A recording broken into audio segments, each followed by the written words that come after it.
pernah kita dialog dengan Pastor Loading ini, pertanyaannya nggak relevan itu, karena apakah orang hari ini berdosa mati masuk neraka atau masuk surga? Nah, itu tidak alkitabiah bagi kami. Inilah yang alkitabiah.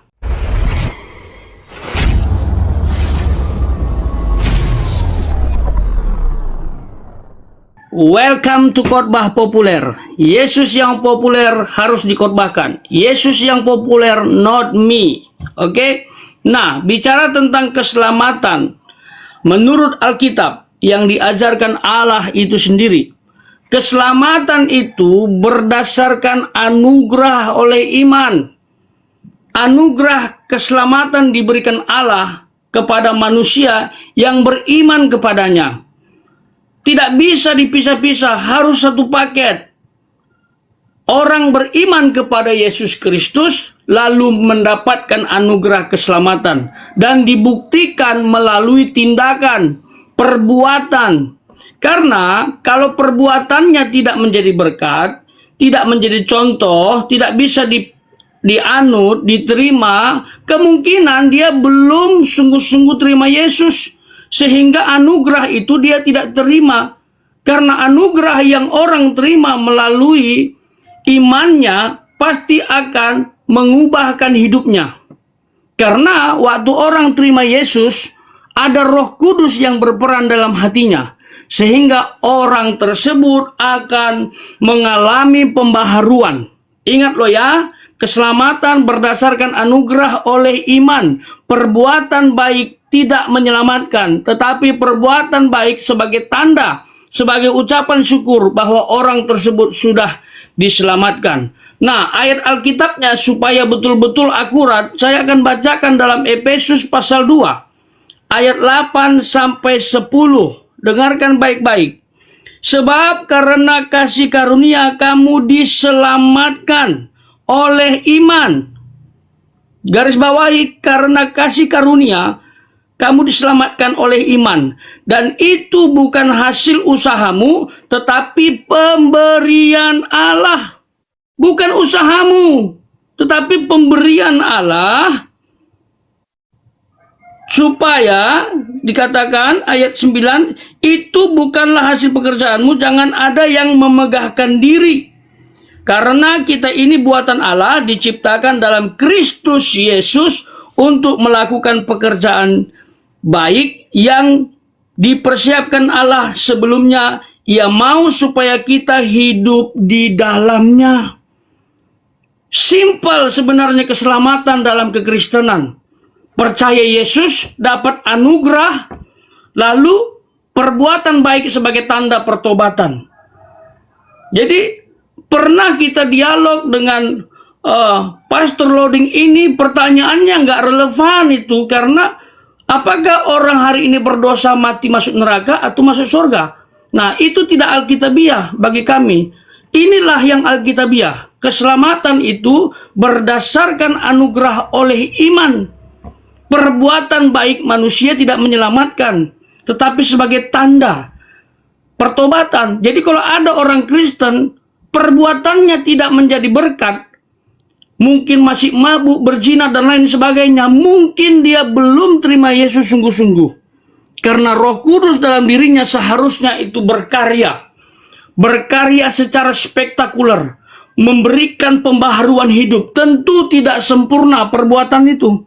Tidak sempurna. Karena grafik kerohanian manusia itu naik. Naik. Tapi dia konsisten naik. Sampai nanti mati, kita menuju kesempurnaan. Ingat, kesempurnaan yang saya maksud bukanlah kita bisa punya harta, punya kekayaan, punya jabatan, dan lain sebagainya yang dunia katakan wow. Kesempurnaan yang Tuhan maksud, yang kita harus miliki adalah kita serupa dengan Kristus. Makanya orientasi teman-teman bukanlah jabatan, kekayaan, dan lain sebagainya, tetapi serupa dengan Kristus. Sehebat apapun engkau, bahkan mungkin dunia engkau miliki, tetapi kalau engkau tidak serupa dengan Kristus, engkau tidak sesuai dengan kehendak Allah. Engkau belum masuk dalam rencana Allah itu. Jadi itu dia sahabat, percaya Yesus dapat anugerah dan perbuatanmu sebagai tanda ucapan syukur karena kamu sudah selamat. Masa orang sudah diselamatkan tidak berbuat baik? Jangan-jangan kalau engkau tidak berbuat baik, engkau belum diselamatkan Tuhan. Terima kasih. Oke, luar biasa ya. Luar biasa. Oke, sudah beberapa poin yang telah saya catat. Ya, kita lanjut ya. Saya jabarkan tentang Islam. Silakan nanti Anda tulis ya, karena putaran kedua nanti kita saling bertanya ya.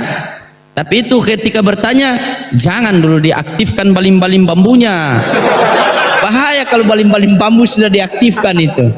Pusing kita nanti. Oke. Silakan. Dengar suara saya kan? Siap, dengar. Oke, assalamualaikum warahmatullahi wabarakatuh. Nahmaduhu wa nusolli wa nusalim ala rasulul karim. Amma ba'd. Asyhadu an la ilaha illallah wa asyhadu anna muhammadar rasulullah. Allahumma sholli ala sayyidina Muhammad wa ala ali sayyidina Muhammad. Oke, baik teman-teman. Ya, di dalam Islam keselamatan menurut agama Islam itu ada beberapa poin. Yang pertama itu ada rukun iman. Jadi rukun iman itu yang pertama beriman hanya kepada Allah, satu-satunya Tuhan, bukan dua-duanya atau tiga-tiganya ya, satu-satunya Tuhan yang benar. Ya, beriman kepada Allah. Yang kedua, beriman kepada malaikat-malaikat Allah. Ya, malaikat-malaikat Allah. Dan yang ketiga, beriman kepada Rasul dan nabi-nabi Allah. Ada banyak sekali nabi-nabi dan para rasul ya. Nah, yang seterusnya beriman kepada kitab-kitab Allah Subhanahu wa taala, yaitu Zabur, Taurat, Injil, Al-Qur'anul Karim. Kita beriman. Dan seterusnya beriman kepada takdir baik dan takdir buruk. Ya, Islam mengajarkan begitu. Karena tidak akan bergeser benda sekecil apapun di dunia ini tanpa seizin Allah Subhanahu wa taala. Nah, yang berikutnya beriman kepada hari akhir. Nah, itulah keselamatan menurut Islam ya. Jadi yang pertama kita beriman kepada Allah, yang meyakini bahwa satu-satunya Allah Subhanahu wa taala. Seterusnya kita bertakwa ya, mengikuti perintah Allah Subhanahu wa taala. Apapun perintah Allah Subhanahu wa taala wajib kita ikuti. Itu hukumnya fardu ain, hal yang wajib. Kalau perintah Rasulullah sallallahu alaihi wasallam, kalau menyangkut dengan Rasulullah, itu adalah sunnah. Makanya di dalam Islam itu ada Al-Quran, ada sunnah. Al-Quran diperintahkan, Al-Quran itu turun perintah, sunnah itu turun menjelaskan. Sebagaimana kita diperintahkan sholat, tetapi kita tidak tahu bagaimana gerakan sholat, makanya diajar oleh baginda Nabi sallallahu alaihi wasallam. Makanya itu yang harus kita ikuti, suro, siro, sariro. Suro itu potretnya Nabi, siro itu adalah geraknya Nabi dari bangun tidur sampai tidur kembali. Sariro itu adalah fikirnya Nabi. Makanya kita mengikuti, karena Nabi wa ma arsalnaka ila rahmatan lil alamin. Tidak kami utus engkau Muhammad selain membawa rahmat untuk alam semesta ini. Jadi Nabi itu dulu ketika diutus untuk apa? Nabi itu adalah seorang manusia biasa yang diutus oleh Allah Subhanahu wa taala. Untuk apa? Untuk mengajak semua manusia mengimani satu-satunya Allah yang benar. Makanya Nabi itu, beliau kalau berdakwah beliau selalu katakan, ya ayuhan nas qulu la ilaha illallah tuflihu. Wahai manusia, ucapkanlah kalimat la ilaha illallah, maka kalian akan selamat dunia wal akhirat. Karena kegagalan yang paling fatal pada diri kita bukan kita gagal mendidik anak, bukan kita gagal dalam satu usaha, bukan kita gagal dalam pangkat, harta, jabatan, bukan. Tetapi kegagalan yang paling fatal pada diri kita ketika kita menghadap Allah dan tidak mendapat ridhonya Allah Subhanahu wa taala. Dan musibah yang paling terbesar pada diri kita bukan kita kehilangan keluarga kita, kehilangan pangkat kita, harta kita, jabatan kita, bukan. Tetapi kegagalan, musibah yang paling terbesar pada diri kita ketika kita meninggal tanpa ketaatan kepada Tuhan yang benar. Itu hati-hati. Karena di dunia ini hanya sementara, tetapi di akhirat selama-lamanya. Kita tidak ketika kita mati tidak bisa balik lagi ke dunia. Maka kata Nabi, ad-dunya majratul akhirat. Dunia ini tempat menanam untuk akhirat. Barang siapa yang tanam kebaikan, maka kebaikan pula yang dia akan petik. Barang siapa yang tanam keburukan, maka keburukan pula yang dia akan petik. Dan keburukan yang paling fatal adalah mensyirikan Tuhan, menduakan Tuhan, apalagi meninggalkan Tuhan. Wih, itu parah sekali itu. Begitu. Syirik yang paling besar, dosa yang tidak diampuni itu. Menduakan Tuhan itu. Bukan menduakan saja tidak diampuni, apalagi meninggalkan. Kan seperti itu.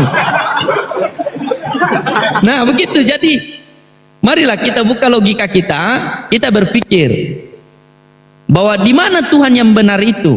Apakah 2, 3 atau 1? Ya, kurang lebih seperti itu. Wallahu a'lam bishawab.